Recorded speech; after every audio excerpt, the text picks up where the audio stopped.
અમદાવાદના ઘણા વિસ્તારોમાં વાતાવરણમાં પલટો જોવા મળ્યો હતો। બપોરે શહેરના ઘણા વિસ્તારોમાં કમોસમી વરસાદ પણ જોવા મળ્યો। વટવા, નારોલ, લાંભા, રામોલ અને મણિનગરમાં વરસાદ જોવા મળ્યો હતો। ઈસનપુરમાં બપોરે માવઠું જોવા મળ્યું હતું। સવારથી જ ધુમ્મસભર્યું વાતાવરણ પણ ઈસનપુરમાં સર્જાયું હતું। તો ઈસનપુરમાં સમૂહ લગ્ન દરમિયાન જ વરસાદ પડતા દોડધામ પણ મચી હતી। સવારથી સુસવાટા ભર્યા પવન હતા, જ્યારે બપોરે કમોસમી વરસાદ વરસ્યો। શહેરના પૂર્વ વિસ્તારમાં કમોસમી વરસાદ વરસ્યો છે। તો બપોરે શહેરના ઘણા ખરા વિસ્તારોમાં કમોસમી વરસાદ થયો હતો।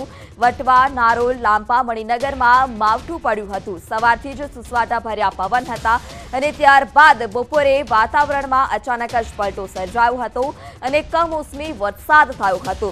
તો આજે વાત કરીએ અમદાવાદની, તો અમદાવાદમાં પણ વરસાદની આગાહી કરવામાં આવી છે। તો આગાહીને પગલે ઘણા ખરા વિસ્તારોમાં માવઠું પડ્યું હતું, કમોસમી વરસાદ થયો હતો, જેમાં વટવા, નારોલ, લાંભા, રામોલ, મણિનગરમાં વરસાદ જોવા મળ્યો હતો। ઈસનપુરમાં પણ બપોરે માવઠું જોવા મળ્યું હતું। તો આપ જે ચાર દ્રશ્યો જોઈ રહ્યા છો, વટવા, મણિનગર, રામોલ અને ખોખરાના આ દ્રશ્યો છે કે જ્યાં કમોસમી વરસાદ થયો હતો। પૂર્વ વિસ્તારના ઘણા ખરા વિસ્તારોમાં માવઠું પડ્યું હતું, જેમાં ઈસનપુરમાં પણ સુસવાટાભેર પવન હતા। વટવા, મણિનગર, રામોલ અને ખોખરામાં કમોસમી વરસાદ થયો હતો।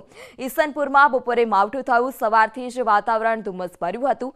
તો ઈસનપુરમાં સમૂહ લગ્ન દરમિયાન જ વરસાદ પડતા લોકોમાં દોડધામ પણ મચી હતી। તો પૂર્વ વિસ્તારમાં માવઠું આજે પડ્યું છે। આગાહીને પગલે અમદાવાદમાં કમોસમી વરસાદ થયો।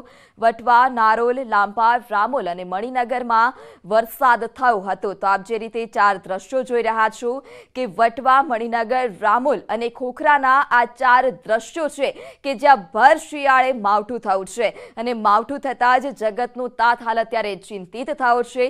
રવિ પાક પર હાલ અત્યારે સંકટ તોળાઈ રહ્યું છે, ત્યારે ભર શિયાળે કમોસમી વરસાદની આગાહીને પગલે અમદાવાદના પૂર્વ વિસ્તારમાં વરસાદ થયો।